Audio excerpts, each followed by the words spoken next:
tonight. Good evening. This is the CBS Evening News. Bob Schieffer reporting. The government staged an elaborate multi-million-dollar test in the California desert today to see, among other things, how a new fuel additive designed to prevent aircraft fires works. The test was as spectacular as it was costly. The results were not. Terry Drinkwater reports. Crash experts have long believed that most fatalities could be prevented if fires, smoke, and toxic gases could somehow be controlled. That is the reason that this four-engine Boeing jet flew today for the last time in an unprecedented test of airline safety. Halfway around base turn, looking good. The Boeing 720 was flown by remote control. NASA test pilot Fitz Fulton guided the aircraft by looking at an image from a remote camera mounted in the nose of the plane. Aboard were 73 dummies wired with sensors and surrounded by high-speed cameras. This Boeing 720 is 24 years old, but its design characteristics are the same as most of today's jets. Visual on the site. Of all the aspects of this flight, the most important was the testing of a fuel additive that, in static experiments, had prevented fireballs caused by misting of the kerosene fuel when tanks split apart on impact.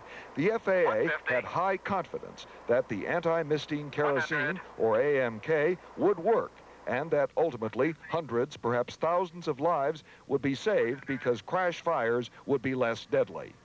But as a fireball enveloped the fuselage, AMK backers saw their years of expensive research apparently go up in flames and smoke. We're having some problems putting this fire out. The experts will spend the next few months looking at videotapes of the crash from different angles. And I think that this will show that there was an initial burst of anti-misting fuel that went out upon initial contact. This was ignited and did go out. It's the secondary fire that has us perplexed. We apparently have an internal cabin fire.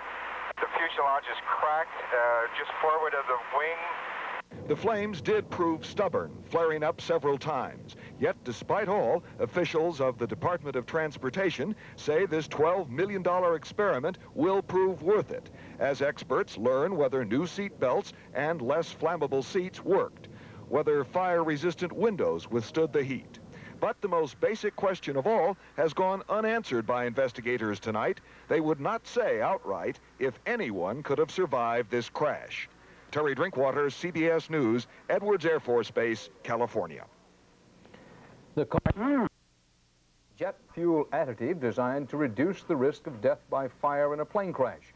The test was dramatic, all right, but what it demonstrated was that the best-laid plans can go up in smoke. Terry Drinkwater reports the Monday morning post-mortem. Today at the site, the weather was just as murky and as uncertain as the data from Saturday's crash. The four-engine Boeing jet, guided by remote control, wobbled but hit close to its target at 170 miles an hour. The left wing was ripped from the fuselage, and the right wing tanks were punctured as planned by the pylons. The object to crash and to spill a new jet fuel called anti-misting kerosene, or AMK. It was not supposed to explode in a deadly fireball the way conventional jet fuel has in so many crashes. But this fire was almost instantaneous and immense. Review of these pictures today indicated if there had been passengers aboard, most probably all would have been killed by the flames and dense smoke. There was more fire there than we had anticipated. It was disappointing.